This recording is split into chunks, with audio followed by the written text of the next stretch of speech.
Very good morning to all second year MCOM students. Today's class, let us have a discussion or throw a light on the legal environment in e-commerce. Well, my dear students, the legal environment in e-commerce is concerned. It can be explained.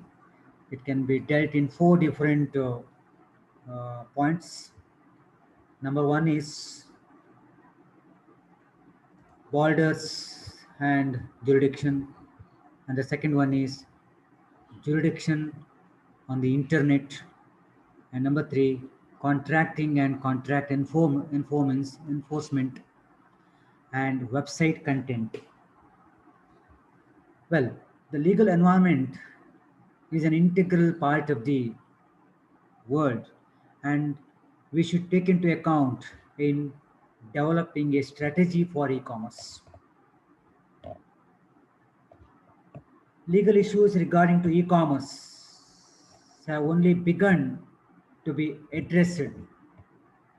So there are four categories of issues. Number one is borders and jurisdiction. I already mentioned jurisdiction. Second one is jurisdiction on the internet, contracting and contract enforcement, and the last one is website content. Now let us have a look on all the 4 points in today's class. So as far as borders and jurisdiction is concerned, culture affects both laws and ethical standards. Territorial borders, territorial, no, the no border ಅಂತ ಹೇಳ್ತೇವಲ್ಲ, the territorial borders in the physical world serve as a notice that the culture and laws may be changing. The relationship between the geographical boundaries and the legal boundaries deals with four different elements. What are those four elements? Number one is power, second one is effects, and the third one is legitimacy, and the fourth one is notice. Well, as far as the first element is concerned, power is concerned, some of the defining characteristics of a sovereign, or some of the defining characteristics of a sovereign government are control over a physical space, objects that reside in that space. Number three, people who reside in that space. The ability of a government to exert control over a person or corporation is called jurisdiction. I'll repeat. The ability of a government to exert control over a person or the corporation is called jurisdiction. Laws in the physical world do not apply to people who are not located in or own assets in the area that created those laws. So this is the first element, that is power. The second element is effects. Laws in the physical world are based on the relationship between the physical proximity and the effects of a person's behavior. Then actions have a stronger hold on things nearby. Then trademark enforcement. Two restaurants with the same name, one in Chicago and one in France. So this is the second element. And the third element is legitimacy. And the fourth one is notice. Okay. As far as legitimacy is concerned, the right to create laws and enforce laws derives from the mandate of those who will be subject to those laws. Some cultures allow their government high degree of autonomy and authority. For example, China and Singapore. Here you can see the high degree of autonomy and authority, China and Singapore. The other cultures place a severe restrictions on the authority of the government. Then, as far as notice concerned, the last element is notice. The physical boundaries are an effective way to announce the ending of one legal or cultural system and the beginning of another. The perception that the laws and norms have changed in is needed to allow people to adjust. I'll repeat, the perception that the laws and norms have changed is needed to allow people to adjust. Borders provide this notice. Well, so this is the first, four elements are discussed under the borders and jurisdictions. Now, the second main point is, jurisdictions on the internet. Determining who has jurisdiction, it can be a difficult task. For example, Mexican customer dealing with a firm from Sweden hosted by a Canadian site are maintained by a programmer from India. It's too difficult to determine the jurisdiction of the internet. An example ಕೊಟ್ಟಿದ್ದೀನಿ ಏನು ಅರ್ಥ ಆಯ್ತಾ Mexican customer dealing with a firm from Sweden hosted by a Canadian site and maintained by a programmer from India. So too difficult. A contract ನಿಮಗೆಲ್ಲ ಗೊತ್ತು is an agreement between two or more legal entities that provide for an exchange of values, goods, services, or money. A tort is an action taken by a legal entity that causes harm to another legal entity. So the sufficient jurisdiction, that means if a person or organization wants to enforce their rights under the contracts or seek tort damages, they must find courts that have sufficient jurisdictions.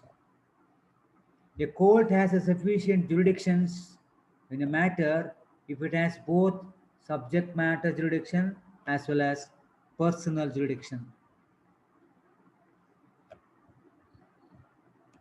So as far as subject matter jurisdiction is concerned, subject matter jurisdiction is a court's authority to decide the type of disputes.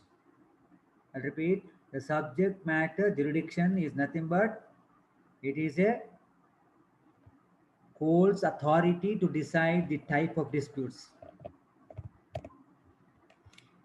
In the US, in the United States, federal courts presides over a federal, like bankruptcy, copyright, patent, federal taxes. Similarly, the state courts deal with the issues governed by the states like professional licensing, state taxes, etc. The rules are easy to apply for subject matter. So this is all about the subject matter of jurisdiction. Then as far as personal jurisdiction is concerned,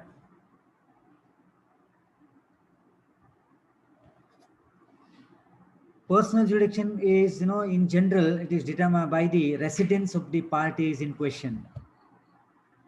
A court has a jurisdiction if the defendant resides in the state in which the court is located.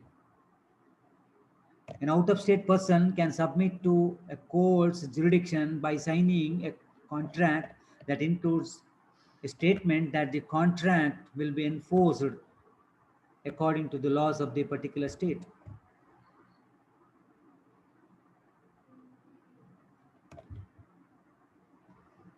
Here, the long arm statutes, you can see. You can see the international issues here. taxation and e-commerce, and again types of taxes. These are the issues to be discussed under the heading jurisdiction on the internet. So just now we have studied subject matter jurisdiction and personal jurisdiction. So long arm statutes is nothing but the states can enact the statutes that create a personal jurisdiction over non-residents conducting a business or committing tortious acts in the state. Meaning of tort? Tort is nothing but civil wrong. So in many cases, these laws are not clear with respect to e-commerce. The more business conducted, the more likely a court will be to use a long arm statute. Courts are also assert jurisdiction when a crime or internal tort has occurred. Similarly, my dear students, there are international issues.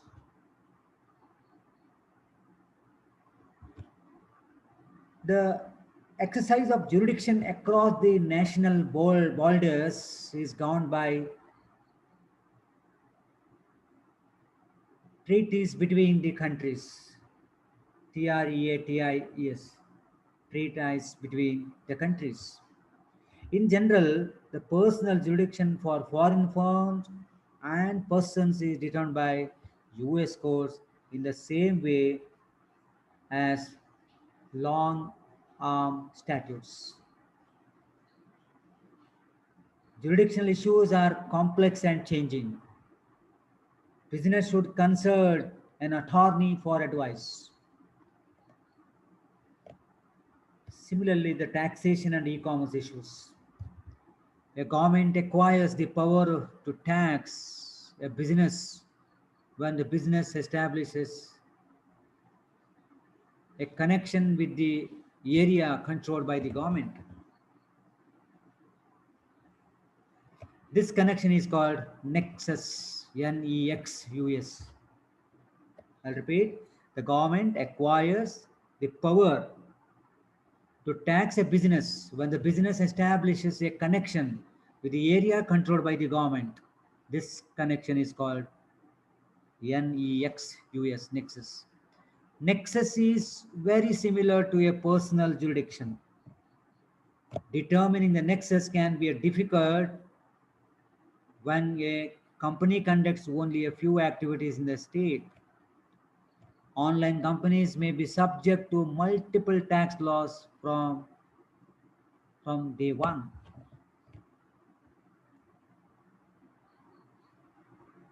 Similarly, types of taxes.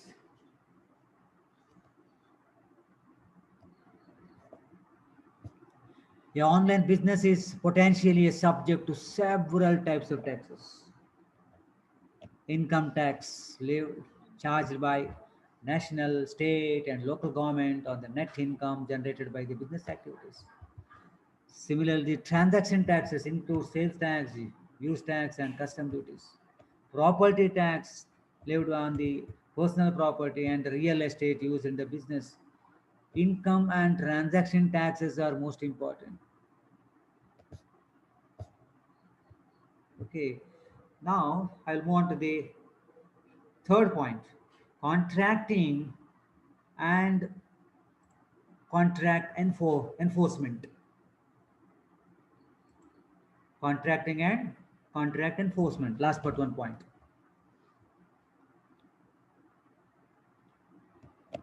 Any contract includes an offer and an acceptance. An offer is a declaration of willingness to buy or sell a product or service with enough details to be firm, precise, and unambiguous. Similarly, an acceptance is an expression of willingness to take an offer, including all of its stated terms. When one party makes an offer that is accepted, then a contract is created.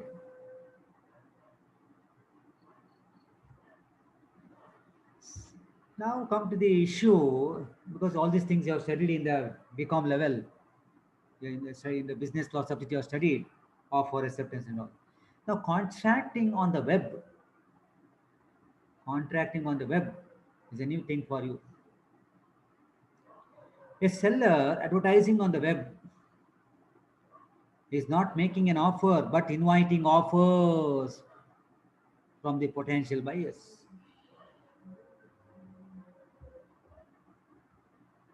When the buyer submits an order, the seller accepts and a contract is made. Some examples of legally binding acceptance in the physical world: mailing a check, shipping goods, shaking hands, taking an item off a shelf, OFF, off a shelf, opening a wrapped package.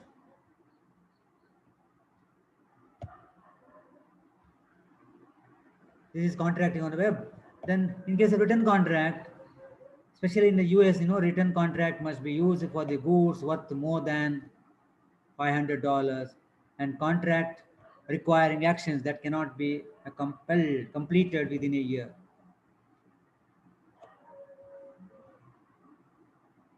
But in India, we don't have such amount restrictions. So in US, written contracts must be used for the goods worth more than $500, and contract requiring actions that can be completed within a year.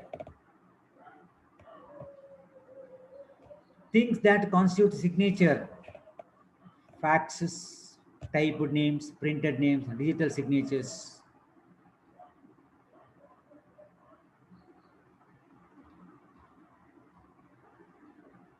Then, as far as warranty is concerned, any contract for sale includes implied warranties. Sellers can create explicit warranties. Statements in promotional material may create an implied warranty. Sellers can use a warranty disclaimer to avoid some implied warranties.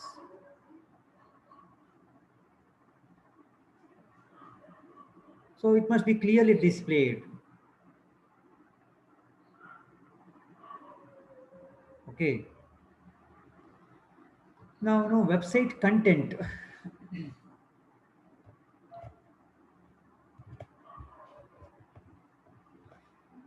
Legal issues can arise relating to the web page content on e-commerce sites, which includes, trademark infringement, INFRINGEMENT, trademark infringement, deceptive trade practices, DECPTIV, deceptive trade practices, regulation of advertising claims, and the defamation. I think you know the meaning of defamation. Yeah. Now, these four, issues which arises relating to the web page content.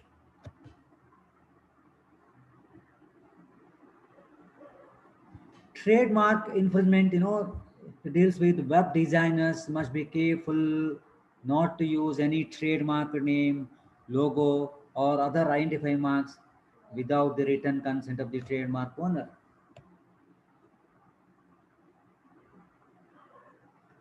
For example, a picture of a company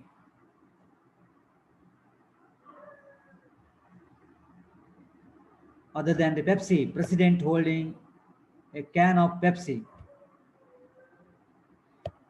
Manipulating trademark marked images and placing them on a site can cause problems.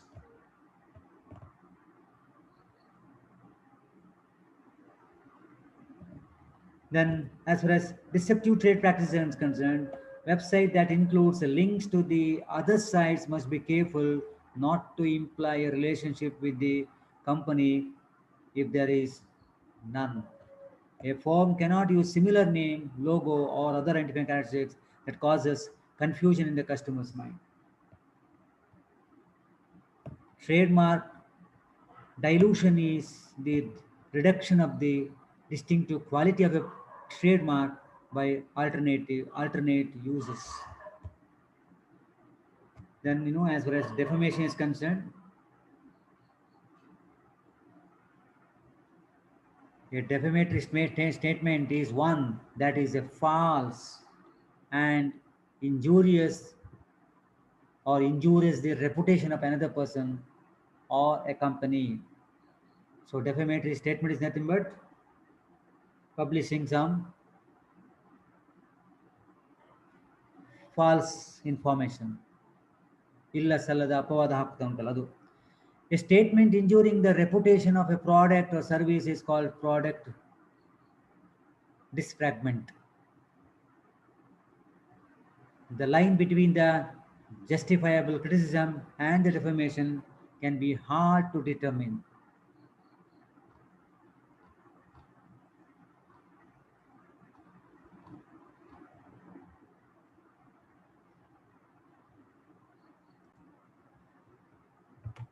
With this, today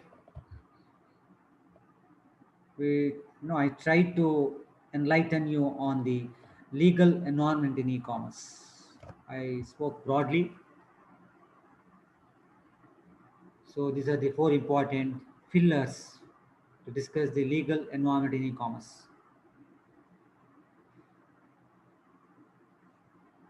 So I'll wind up the today's session with these 4 points. We'll continue next class. Till then, have a nice time. Thank you.